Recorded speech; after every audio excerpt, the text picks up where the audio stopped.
Friday రోజు office అయిపోగానే అన్నయ్య దగ్గరికి బయలుదేరాను. వర్జీనియా టు డెలవేర్ మొత్తం 3 అవర్స్ జర్నీ. దారి మధ్యలో చూడండి, ఆ చెట్లను చూస్తే నాకు అంతే చూడాలనిపిస్తుంది, మీకు చూపించాలనిపిస్తుంది. ఈ ఫాల్ కలర్స్ అసలుకి టెక్సాస్ సైడ్ ఉండవు.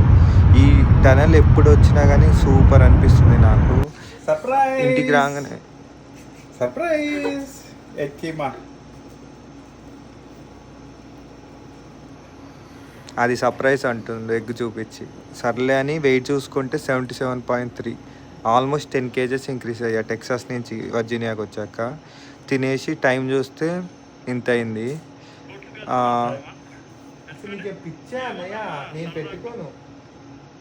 సూపర్ ఉంటున్నా. వద్దంటే యాపిల్ వాచ్ సర్ప్రైజ్ అని ఇంకో సర్ప్రైజ్ ఇచ్చిండు. నాకు అసలు ఇష్టం లేదు, జాబ్ వచ్చేంత వరకు పెట్టుకోవద్దు అనుకున్నా. అన్నయ్య డెస్క్టాప్ చూస్తే ఎందుకో కూర్చొని చదువుకోవాలనిపిస్తుంది. ఆ యాప్